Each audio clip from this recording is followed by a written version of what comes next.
Friends, कैसे हो आप सभी। तो आज की इस वीडियो में स्टार्ट करें अपना एक क्वेश्चन जो कि रैंडमली हम हर बार उठाते हैं, हर वीडियो में उठा रहे हैं, जो कि आपका यूपीएससी का है। यूपीएससी जून में आपका एग्जाम हुआ था 2024 के अंदर ही। तो उसके हम रैंडम क्वेश्चन कर रहे हैं। तो ये आपका आज का क्वेश्चन है, और इस क्वेश्चन में जो भी हम सॉल्यूशन करेंगे उसके बेसिक पॉइंट्स क्या क्या निकलेंगे वो आपको जरूर बताएंगे, ठीक है। तो पहले क्वेश्चन को अच्छे से समझ लेते हैं। क्वेश्चन ज्यादा मुश्किल नहीं है। बोल रहे कि गवर्नमेंट ऑफ इंडिया एक्ट आपने पढ़ रखा होगा, उसके दो पॉइंट आपको दे रखे हैं, तो दो पॉइंट का कौन सा ठीक होगा, करेक्ट बताना आपने। बोला कि it provide for establish of an all India federation based on the union of British India provinces and princely state. बोला कि जब इंडिया पर ब्रिटिश का राज था तो उसके टाइम पीरियड में ऑल इंडिया फेडरेशन की शुरुआत हुई थी। बिल्कुल करेक्ट बात है, ठीक है। दूसरी चीज बोला कि defence and foreign affair are kept under the control of federal legislature. तो यहाँ पर ये बात गलत की गई है। क्यों की गई है? क्योंकि लेजिस्लेचर के अंदर कभी भी डिफेंस एंड फॉरेन कभी भी नहीं आते। बस अगर आपने थोड़ा सा भी अगर दिमाग में होगा ना, तो इस क्वेश्चन का सॉल्यूशन बहुत अच्छा था। तो ओनली फर्स्ट आपका राइट है। ओके। हाँ, डिफेंस एंड फॉरेन जो होते हैं आपके फेडरल के अंदर आते हैं। फेडरल के बाद जो आपका लेजिस्लेचर लगा है ना, तो ये आपका थोड़ा अलग डायरेक्शन में इसको इस पॉइंट को ले जा रहा है, ठीक है। तो डिफेंस एंड फॉरेन अफेयर जो होता है ना, वो लेजिस्लेचर के अंदर नहीं आता, क्योंकि लेजिस्लेचर एक कानून बनाने वाला होता है, वो देश के लिए कानून बनाता है, ठीक है। तो देख लेते हैं, आपका ऑप्शन नंबर ए है। तो क्या क्या बेसिक पॉइंट हमने लिए हैं यहाँ से। देखो, सबसे इम्पोर्टेंट चीज है गवर्नमेंट ऑफ इंडिया एक्ट। ये तो आपने बिल्कुल पता होना चाहिए, क्योंकि यहाँ से सिंपल और अच्छे क्वेश्चन आते हैं, ठीक है। दूसरा आपका ऑल इंडिया फेडरेशन। तीसरा आपका प्रोविंसेस एंड प्रिंसली स्टेट के बारे में थोड़ा बहुत पढ़ेंगे। डिफेंस एंड फॉरेन अफेयर्स के बारे में पढ़ेंगे। फेडरल लेजिस्लेचर के बारे में पढ़ेंगे, ठीक है। ये 5 पॉइंट यहाँ से क्वेश्चन से निकल के आए हैं। तो चलो स्टार्ट करते हैं। गवर्नमेंट ऑफ इंडिया एक्ट 1935 की अगर बात करें तो फेडरल स्ट्रक्चर बोला है। Act introduced a federal system of government in India, dividing between the central government and provinces. Provinces actually में क्या होते हैं, जो आपके स्टेट होते हैं ना, ये इसको हम पहले क्या करते हैं, बाउंड्री रखते थे, और बाउंड्री को हम प्रोविंसेस में लाते थे, जो कि अंग्रेजों के राजघरानों के होते थे, ठीक है। तो ये क्या होता है, एक कानून बना दिया गया जिसमें पावर को डिवाइड किया कि किस में, सेंट्रल गवर्नमेंट और प्रोविंसेस में, स्टेट में, ठीक है। It provide for establish for all India federation. यहाँ की ये कहाँ से आया, ऑल इंडिया फेडरेशन से आया। British India provinces and princely state, although the federation never fully come into existence। तो देखो, एक तो गवर्नमेंट ऑफ इंडिया एक्ट का, तो ये फर्स्ट बात आपको बिल्कुल as it is copy paste करके क्वेश्चन में चिपका दी, ठीक है, राइट। प्रोविंशियल ऑटोनोमस की बात करें, act granted significant autonomy to provinces. Provinces government were given to power to legislature and administration most matter to local concern. तो ये बोला गया है कि अगर इसके ऑटोनॉमी मतलब इनके कानून व्यवस्था जो भी है, तो यहाँ पे की कानून को व्यवस्था क्या होता है कि पावर टू लेजिस्लेट, लेजिस्लेट मतलब कानून बनाना, और एडमिनिस्टर मतलब संभालना उस काम को, ठीक है। लोकल कॉन्सर्न मतलब आप आस पास के एरिया में, ठीक है। Provincial legislature were given to power to control their own budget and finance. जो कानून बनाते हैं ना, वो अपने खुद के बजट से और खुद के फाइनेंस से बनाते हैं, ठीक है। तो नेक्स्ट क्वेश्चन देखते हैं। नेक्स्ट सॉरी क्वेश्चन नहीं, टॉपिक देखते हैं। Sorry, by cameral legislature. यहाँ बाई कैमरल मतलब कि बाई कैमरल क्या होता है, जिसमें आपका लोअर हाउस, हाउस और अपर हाउस होता है, ठीक है। तो act created by cameral legislature in 6 of 11 provinces. मतलब 11 में से आपका 6 प्रोविंसेस में क्या था, बाई कैमरल था, और बाकी के 5 जो थे वो आपके यूनिकैमरल थे, ठीक है। This legislature consisted of legislative assembly, जिसे हम बोलते हैं लोअर हाउस, लेजिस्लेटिव काउंसिल जिसे हम बोलते हैं अपर हाउस, ठीक है। Not all provinces had a bicameral structure, some retain a unicameral. Unicameral मतलब जहां पर एक ही व्यवस्था हो, जहां पर सिर्फ काउंसिल काउंसिल हो, सॉरी असेंबली असेंबली हो। क्योंकि जब असेंबली अगर जब आपका असेंबली और काउंसिल दोनों जगह दो जगह हो तो हम उसे बाई कैमरल बोलते हैं। यूनिकैमरल सिर्फ असेंबली को बोलते हैं, ठीक है। डीआरसी ऑफ सेंटर क्या होगा? एक्ट इंट्रोस देखो, डीआरसी क्या होता है? एक तरह का रूल रेगुलेशन ही होता है, ठीक है। Act introduce A system of DRC at the central level. Central level पर कुछ काम करवाए गए जहाँ सर्टेन सब्जेक्ट, कुछ सब्जेक्ट रखे गए हैं by the viceroy hand is executive council. Executive council मतलब जहां से कानून को लागू करने किया जाना चाहिए उनके द्वारा। while other are managed by minister responsible to central legislative assembly। बाकी के मिनिस्टर जो है आपके लेजिस्लेटिव असेंबली को संभालते हैं। दिस सिस्टम वाज कॉम्प्लेक्स, बहुत ही कॉम्प्लेक्स मतलब परेशानी वाला है, and face criticism of its inefficiency. और इसकी इनएफिशिएंसी मतलब कार्य क्षमता पूरी न होने पर इनको प्रॉब्लम भी फेस करनी पड़ती है, ठीक है। आगे के पॉइंट देखते हैं तो फ्रेंचाइजीज, क्या क्या फ्रेंचाइजी इन्होंने ओपन किए? तो act significant expand the ex electorate electorate allowing more Indian to vote. एक इलेक्टोरेट की स्थापना इस टाइम हुई थी जो कि इंडियन वोट कर सके। और बेस्ड ऑन प्रॉपर्टी, जो कि प्रॉपर्टी टैक्स और एजुकेशनल क्वालिफिकेशन के हिसाब से होती है। Increase the number of eligible voter but still left out of large portion of the population. अभी भी क्या थी? बहुत ही ज्यादा मात्रा में पॉपुलेशन रह चुकी थी। एलिजिबल वोटर मतलब क्या था कि ज्यादातर जिसके पास प्रॉपर्टी होती थी, जो टैक्स देता था और जिसके पास अच्छी एजुकेशन होती थी ना, वो ये सिर्फ वोट करने का अधिकार होता था उसके पास, ठीक है। उस टाइम पे ये हाल था। आगे देख लो, establish of federal court act established the Federal Court of India to resolve dispute between the central government and provinces। ये कोर्ट, फेडरल कोर्ट क्यों अपनाई गई? क्योंकि ये डिस्प्यूट मतलब लड़ाई झगड़े सेंट्रल के और प्रोविंसेस के लड़ाई झगड़े को देखने के लिए अपनाई गई, ठीक है। Interpret the provision of the act. This was a significant step toward the development of an independent judiciary in India। ये क्या है? अपने इंडिया में इंडिपेंडेंट जुडिशरी थी, ठीक। उस टाइम पर स्टार्टिंग में, जब स्टार्टिंग में तो बहुत कम काम होता था, इसलिए इंडिपेंडेंस ही रखा जाता था। आगे देख लेते हैं, ऑल इंडिया फेडरेशन की यहाँ पर बात हो रही है। तो ऑल इंडिया फेडरेशन जो है historical contact and concept.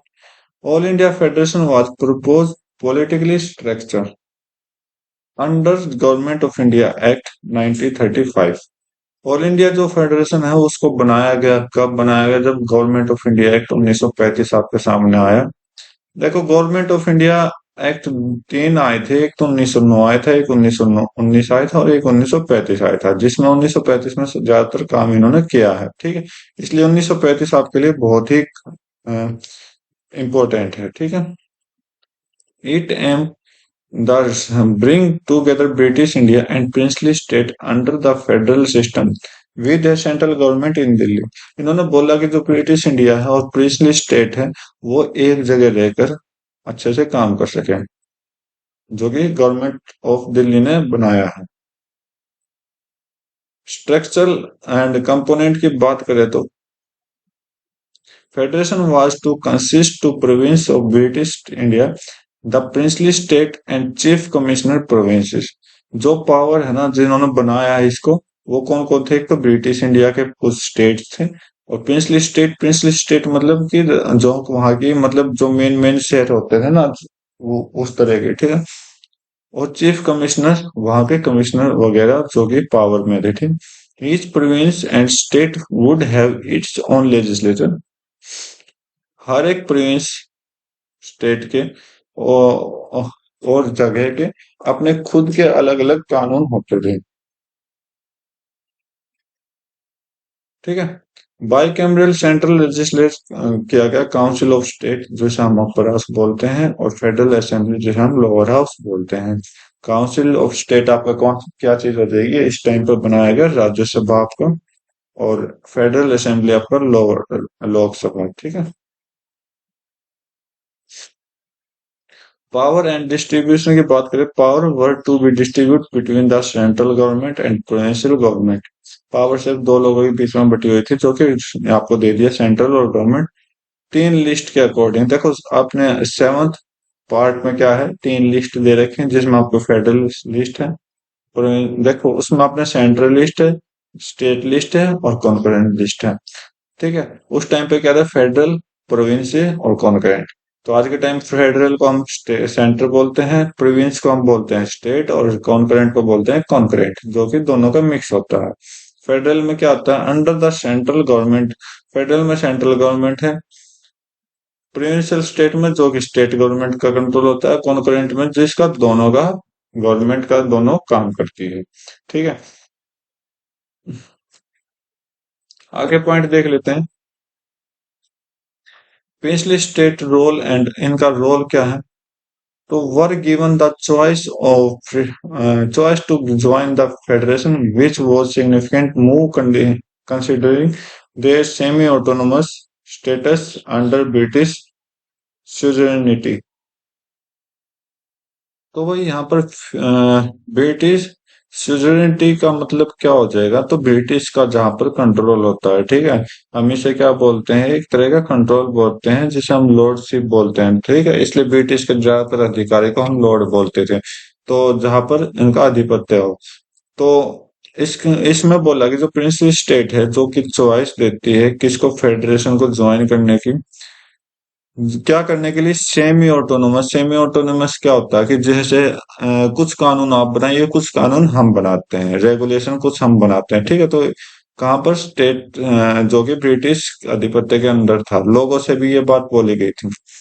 However the reluctance of many princely states to join the one of the critical reason the federation never came into effect।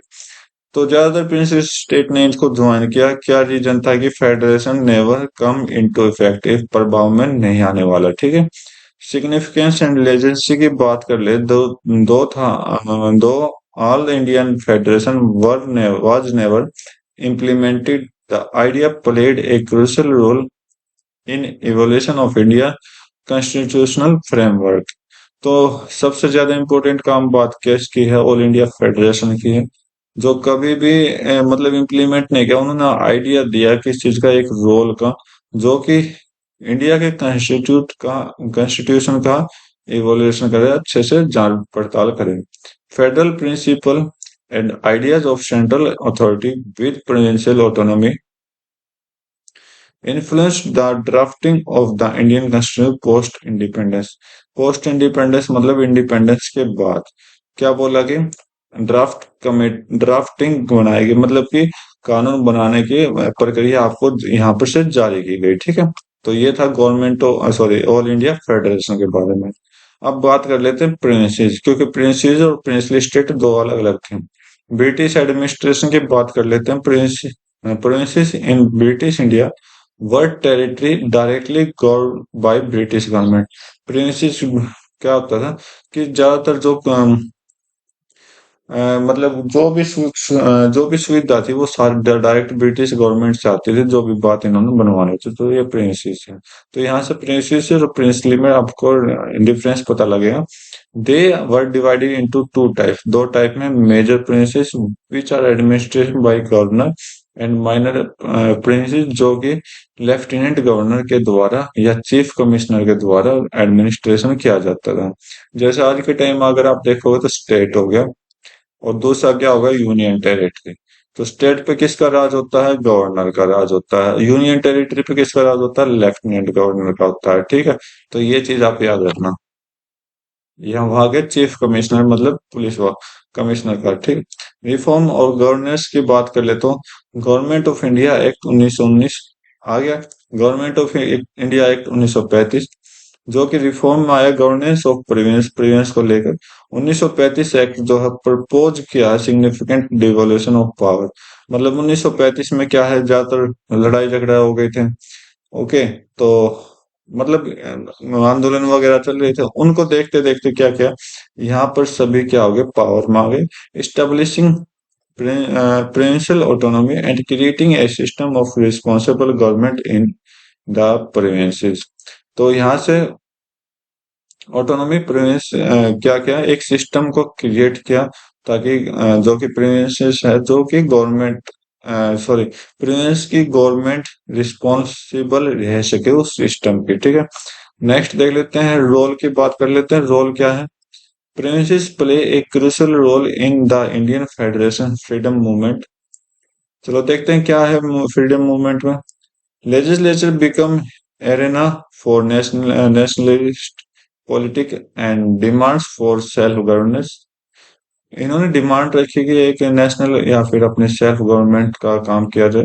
The election held under the 1935 Act led to Congress forming minister in several provinces, showcasing the political maturity and administrative capability of Indian leader। तो यहाँ पर कांग्रेस नाम की सरकार आई, जो कि minister पे हुए, तो वहां पर क्या किया उन्होंने, मैच्योरिटी दिखानी स्टार्ट की, ठीक है, इंडिया के लीडर मतलब लीडर बनने के लिए, ठीक है।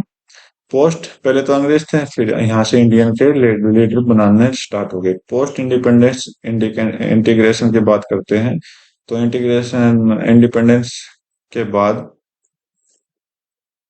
after independence in 1947, the provinces were recognized into state of the Union of India।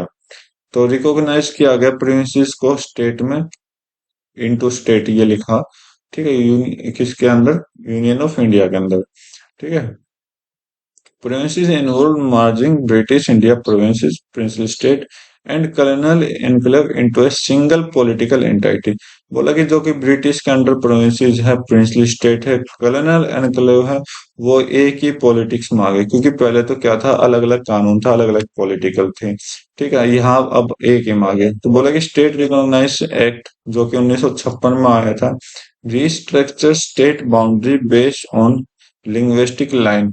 Linguistic line मतलब क्या है, भाषा के आधार पर बाउंड्री को तय करना, यहाँ से निकाला गया, मतलब भाषा के आधार पर स्टेट बनाना स्टार्ट कर दिया, ठीक है। आगे चेक करोगे तो प्रिंसली स्टेट आ गया। प्रिंसली स्टेट के बारे में देखते हैं, ऑटोनोमस एंटाइटी है, मतलब अपना खुद का कानून। Princely state were semi autonomous region ruled by local monarch under the sovereignty of British crown. sovereignty of British crown मतलब ब्रिटिश क्राउन के अंदर जो उनका राज संभालता था, वो क्या करता था, आधा कानून अपने आप संभालते थे। They were around 565 princely state. India के अंदर 565 प्रिंसली स्टेट थे। कब थे, जब टाइम ऑफ इंडिपेंडेंस था। Each with varying degree of autonomy and governance structure, मतलब अपना अपना खुद का क्या था, गवर्नर थे और ऑटोनॉमी ले रखी थी, ठीक है। ओके, तो आगे देखते हैं, आगे इन्होंने क्या बोला है। Treaty and subsidiary alliances. तो ट्रीटी क्या क्या यहाँ पर आपको देखने को मिलेगी। The relationship between the British government and princely states were governed by treaties and subsidiary alliances। तो मतलब कुछ ट्रीटी संधियां लेकर आई, कुछ फॉर्मेलिटी यहाँ पर लगाई गई, ठीक है। अलायंसेज मतलब कुछ कानून सुविधा यहाँ पर लाए गए। अलायंसेज क्या होता है, कुछ ऐसी चीजें जो सुविधा के लिए बनी हो। ब्रिटिश प्रोवाइड मिलिट्री प्रोटेक्शन, यहाँ से मिलिट्री प्रोटेक्शन मिली। इंश्योर किया गया internal stability of this state of exchange for their allegiance and a degree to control over their external affair. मतलब कि यहाँ से क्या पता गया कि पहले तो क्या था, स्टेट स्टेट में लेना देना भी एक बहुत बेकार काम था। लेकिन यहाँ से एक्सटर्नल अफेयर का मतलब ये नहीं कि आप विदेश जाके लो, यहाँ से बोल दिया कि आप अपने देश में लेन देन कर सकते हो, कंट्रोल कर सकते हो, ठीक है।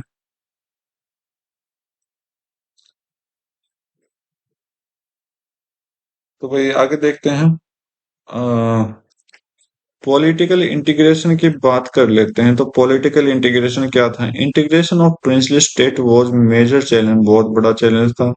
सरदार वल्लभ भाई पटेल एंड वीपी मेनन, जो कि बहुत जो क्या थे, क्रांतिकारी थे, प्ले क्रूशियल रोल इन परsuading princely state to accede to India. इन्होंने अपना बहुत अच्छा रोल अदा किया था प्रिंसली स्टेट मतलब इंडिया को आगे पहुंचाने के लिए। दो diplomatic affair and in some cases military intervention, जो कि आपका हैदराबाद एंड जूनागढ़ है। Mostly princely state were integrated into the Indian union by 1949। 1949 तक क्या होगा, सारे की सारी इंडिया, जो भी आपके मिलिट्री थी, जो भी मिलिट्री में इंडिया के लोग थे वो एकजुट होने लगे। ठीक है, स्टार्टिंग कहाँ से हुई थी, हैदराबाद और जूनागढ़ से हुई थी, सबसे इम्पोर्टेंट, क्योंकि कई बार ये एसएससी वगैरह क्वेश्चन पूछती रहती है इस तरह के। ठीक है, फॉर्मेशन ऑफ न्यू स्टेट की बात कर लेते हैं, तो यहाँ से न्यू स्टेट बनना स्टार्ट हो गया था, जैसे कि मैसूर हो गया, कोचीन हो गया, Travancore Cochin, several smaller state were recognized to the present state of Karnataka, जिसे हम आज के टाइम कर्नाटका कहते हैं। Process the merging principle state led the foundation of India current federal structure, जो इंडिया की करंट फेडरल स्ट्रक्चर है वो उसको बनाना स्टार्ट कर दिया। ठीक है, आगे देखते हैं, तो आगे क्या बोला गया, डिफेंस एंड फॉरेन अफेयर्स। ठीक है, तो पहला पॉइंट आपका क्या है, नेशनल सिक्योरिटी स्ट्रेटजी, मतलब डिफेंस और फॉरेन अफेयर। आजकल आप देखोगे कि इंडिया और दूसरे देशों के साथ क्या होती है, एक्सरसाइज होती है मिलिट्रीज की, तो उसको लेकर मतलब ये सारी बात वहां से निकल। अब पहली बार 2018 मोदी सरकार के अकॉर्डिंग एक्सरसाइज स्टार्ट हुई है, क्योंकि उन्होंने देखा कि पहले भी तो ऐसा कुछ होता था। ठीक है, जब अपना इंडिया आजाद हुआ, तो उसी को देखते हुए इन्होंने एक्सरसाइज स्टार्ट की। तो यहाँ से हम डिफेंस एंड फॉरेन अफेयर्स की बात कर लेते हैं। कंप्रिहेंसिव क्या है, तो encompasses military, economic, energy, environment and cyber security. तो ये सारी चीजें इंपॉर्टेंट है, याद रखना। Focus is on the building a self reliant defence manufacturing sector, enhancing border security and addressing internal security threat like terrorism and insurgency. बोला कि जो भी मिलिट्री का काम है, मिलिट्री का काम क्या होगा, कुछ इस तरह का काम है कि बॉर्डर सिक्योरिटी हो गया, और टेररिज्म जैसे इंसर्जेंसी। इंसर्जेंसी क्या होता है, कई बार देश के अंदर ही आतंक फैल जाता है। ठीक है, उसे हम बोलते हैं इसका डर। ठीक है, मतलब यहाँ पर क्या करता है, आप कह सकते हो मतलब हड़ताल वगैरह करना, जो भी है। ठीक है, मॉडर्नाइजेशन ऑफ आर्म फोर्स की बात करें, मॉडर्नाइजेशन क्या होगा, इंक्लूड एक्वायरिंग एडवांस टेक्नोलॉजी। आज के टाइम में advance technology, improving infrastructure, enhance operational capability. Key initiative include of new fighter jet, submarine and development of indigenous defence technology. ये आज के टाइम मॉडर्नाइजेशन किया गया। ये क्यों होता है, क्योंकि जब हम किसी विदेश में अपना हाथ मिलाते हैं, तो वहां से अपना निकल, ये देखो, रूस से कई बार जहाज वगैरह आता है, अमेरिका से आता है। ठीक है, इस तरह से जैसे आप हाथ मिला रहे हो, तो वहां से कुछ ना कुछ सामान आपका आता जाएगा। ठीक है, आगे देखते हैं बायलिटरल एंड मल्टीलिटरल रिलेशन के बारे में। स्ट्रेटेजिक पार्टनरशिप किस किस के साथ थी, यूएस, रशिया, फ्रांस, जापान। ठीक है, ज्यादातर पावर क्या थी, यूएस, रशिया, फ्रांस, जापान, और इसके साथ एक और देश अगर मिल जाए तो ब्रिटिश। ये क्या था, वीटो पावर है इनके पास, लेकिन यहाँ पर ब्रिटिश नहीं, तो आपने ब्रिटिश कंट्रोल रखना है। ब्रिटिश यहाँ पर क्या था, वीटो पावर है। This partnership cover defence cooperation, ये अपने अपने डिफेंस को रखते थे। इंटेलिजेंस शेयरिंग, अपने इंटेलिजेंस शेयरिंग, अपनी बात आपस में बात करते थे। ज्वाइंट मिलिट्री एक्सरसाइज, ये देखो मिलिट्री एक्सरसाइज आ गई। टेक्नोलॉजी ट्रांसफर होने लगी। रीजनल कोऑपरेशन की बात कर लेते हैं, तो रीजनल मतलब जो धर्म के आधार पर कोऑपरेशन बनाए जाते हैं, जैसे सार्क हो गया। सार्क की फुल फॉर्म क्या होगी, आप खुद पता करिए। बिम्स्टेक हो गया, बिम्स्टेक की फुल फॉर्म क्या होगी, पता करिए। इंडियन ओशियन रिम एसोसिएशन, कितने देश इसमें आते हैं, ये आप खुद पता करोगे। Regional stability and economic cooperation. ठीक है, तो ये जिस तरह की क्या है, इनको रिलेशन बना सार्क, बिम्स्टेक और IORA, क्या होता है कि एक मतलब कि ज्यादातर धर्म से रिलेटेड इनको एसोसिएशन, ये अपने कोऑपरेशन बनाएंगे। ठीक है, India's neighborhood first policy emphasizes strengthening tie with neighbor country. India जो है सबसे पहला पड़ोसी देश ऐसा था जिन्होंने दूसरे कंट्री के साथ अपने मजबूती स्टार्ट की। ग्लोबल एंड इंटरनेशनल ऑर्गेनाइजेशन ये बात कर लेते हैं। United nation and peace keeping, ये क्या सारी चीजें क्या होती हैं? डिफेंस एंड एक्सटर्नल अफेयर्स के बारे में क्या होता है, ताकि अपने देश में और विदेश में सुख सुविधा रहे, तो इसलिए इनको यूज किया जाता है। ग्लोबल के बारे में बात करते हैं। United nation and peace keeping, active participant in united nation peace keeping mission. Peace keeping मतलब शांति वाला माहौल यहाँ पे बनाया गया। Contributing personal and resources to maintain globe peace and security, ये क्या रहा? कंट्रीब्यूट रहा अपना पर्सनल और रिसोर्स, जो कि पूरे देश शांति विश्व में शांति सी बनी रहे। India also advocate for reforming the UN Security Council to include a permanent seat of itself. तो यहाँ पर यूएन सिक्योरिटी काउंसिल क्या होती है? जो स्थायी स्तर से अस्थायी स्तर से सुन रखा होगा ना, टेम्परेरी और परमानेंट। परमानेंट में 5 होते हैं, जो कि आपके 4 तो थे और एक मैंने बता दिए, ठीक। मल्टीलेटरल यूनिफॉर्म फॉर्म के बारे में बात कर लेते हैं। तो मल्टीलेटरल फॉर्म जो कि G20 हो गया, ब्रिक्स हो गया, शंघाई कोऑपरेशन ऑर्गेनाइजेशन हो गया। देखो ये जो चीज है ना, इनके बारे में पढ़ो, जितना पढ़ सकते हैं ना उतना अच्छा रहेगा। वरना मेरे सामने कोई ऐसा क्वेश्चन आएगा जो इनसे रिलेटेड होगा, तो मुझे तो पता नहीं इनके पॉइंट, ठीक है। Reflects it's growing influence in global economy and security matter, ये क्या करते हैं? ग्लोबल इकोनॉमी को और सिक्योरिटी मैटर को अच्छे से रखते हैं। These platform allow India to voice its concern and collaborate on global issue like climate change, terrorism and trade. तो इंडिया की आवाज होती है ये, जैसे कि पूरे विश्व में क्लाइमेट चेंज, आजकल आप देख लेते हो कि 4-4 5-5 दिन पहले बारिश, मौसम के बारे में जानकारी ले लेते हो। टेररिज्म मतलब अटैक होने वाला, और ट्रेड, ट्रेड व्यापार करना है, ठीक है। आगे देखते हैं डिफेंस इंडिजेनेशन एंड सेल्फ रिलायंस। तो इस देख लेते हैं। इंडिजेनेशन मतलब डिफेंस अपने आप का सुधार कैसे कर पा रही। मेक इन इंडिया इनिशिएटिव, अपने इंडिया इनिशिएटिव क्या होगा? इंडिया अपने आप पावर हाथ में रखे। Promote domestic defence production through the make in India. Make in India कब आया था भारत में, ये आपने खुद पता लगाना। Initiative aiming to reduce dependency on import and boost indigenous capability. तो रिड्यूस करता है डिपेंडेंसी इंपोर्ट पर, और बूस्ट करता है क्या? Capability. This include policies to encourage private sector participation and partnership with foreign company। ये क्या करते हैं?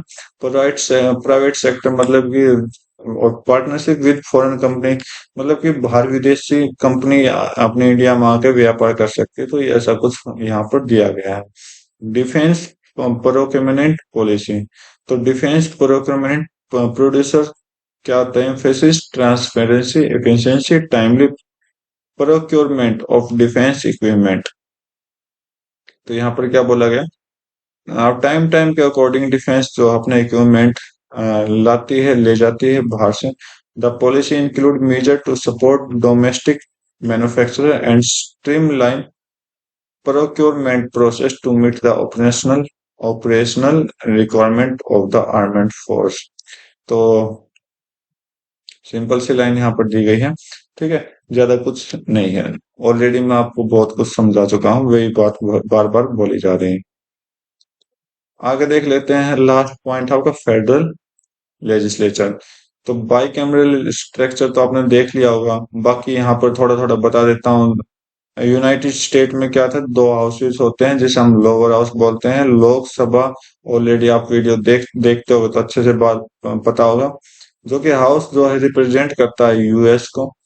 अपर हाउस का मतलब राज्यसभा, जो सीनेट यूएसए सीनेट लेता है, ठीक है। सीनेट मतलब मतलब राज करना एक तरह का, ठीक है। डिस्टिंक्ट रूल एंड पावर, हर एक के अपने अपने रूल है, पावर है। System of check and balance, अपने आप चेक और बैलेंस के लिए, ठीक है। लेजिस्लेटिव फंक्शन के बारे में बात कर लें। Primary function is to enact law, इसका काम क्या होता है, कानून बनाना। तो यहाँ पर मैं क्या, स्टार्टिंग में मैंने बोला था सेकंड स्टेटमेंट क्यों गलत होगी, लेजिस्लेचर के कारण गलत हो गया। अगर फेडरल खाली होता ना तो ठीक हो जाता। तो लॉ के बनाना काम होता है इनका। Member of the legislative purpose debate and vote on bills that can become law upon approval। मतलब कोई बिल ऐसा आता है जिससे लॉ बनता है, उस पर क्या होना चाहिए, कुछ वोटिंग होनी चाहिए, उस पर कुछ बात होनी चाहिए और कुछ पर्पज उसका होना चाहिए, ठीक है। This process involve committee review, reading, discussion, ensuring security and purpose legislation. तो मतलब यहाँ पे फिर से बोल दिया कि वो देखते हैं, पढ़ते हैं, डिस्कस करते हैं और सोचते हैं ताकि वो अच्छे से इसको अच्छे से बना सकें। मतलब मैंने आपको पिछले कुछ क्वेश्चन पहले बताया था कि लोकसभा और राज्यसभा में ये फर्क होता है। लोकसभा कुछ कानून बनाती है, वो राज्यसभा के पास भेजती है, राज्यसभा उस पर डिबेट करती है, ठीक है। इस तरह से चलता रहता है इनके बीच में। रिप्रेजेंटेशन एंड कंपोजिशन की बात करें, members of the federal legislature are elected and appointed to represent the interest of various constituency. ये क्या होता है, वेरियस कंस्टिट्यूशन मतलब अलग अलग जगह से, अलग अलग धर्म से और स्टेट से, ठीक है। इनका इलेक्शन होता है। Composition often reflect proportional represented based on population, population के ऊपर बेस होता है। लोअर हाउस और equal represent of state upper house. Population की बात करें तो लोकसभा होती है, अगर स्टेट की बात करें तो राज्यसभा होती है, ठीक है। Ensuring diverse perspective are considered in law making, ये क्या काम करते हैं, लॉ मेकिंग में अपना बहुत ज्यादा इम्पैक्ट, अपना मतलब लॉ मेकिंग के लिए ये जाने जाते हैं, ठीक है। Constitution mandate and power, the power and function of the federal legislature are defined by constitution of the country. ये क्या काम करते हैं, कॉन्स्टिट्यूशन ऑफ द कंट्री के पावर और फंक्शन का काम करते हैं। दिस इंक्लूड मेकिंग लॉ में लॉ बनाते हैं, अप्रूविंग कुछ बजट को अप्रूव करता है, ओवरसीइंग गवर्नमेंट एक्टिविटी, गवर्नमेंट की एक्टिविटी को देखते हैं। सम टाइम रेटिफाइंग ट्रेटीज, मतलब कुछ टाइम पे ये संधि भी अपने आप में कर लेते हैं। Play a crucial role in shaping national policy and governance structure, एक रोल इनका कहाँ होता है, नेशनल पॉलिसी और जो कि गवर्नमेंट के स्ट्रक्चर के ऊपर है, उस पे भी इनका बड़ा ध्यान रहता है। तो ये था आज का क्वेश्चन के बारे में डिस्कशन। तो दोनों पॉइंट क्यों थे, दोनों पॉइंट हमने इस टॉपिक के अकॉर्डिंग आ चुके हैं। क्यों आया वो मैं आपको समझा चुका हूँ, ठीक है। और अपने पॉइंट डिस्कस किए हैं, तो उम्मीद करता हूँ आपने हर एक पॉइंट को अच्छे से पढ़ा होगा और अच्छे से समझा होगा। तो आज की वीडियो में बस इतना रखते हैं, मिलते हैं अपने नए वीडियो में नेक्स्ट क्वेश्चन के साथ। तब तक के लिए thank you, have a nice day, जय हिंद।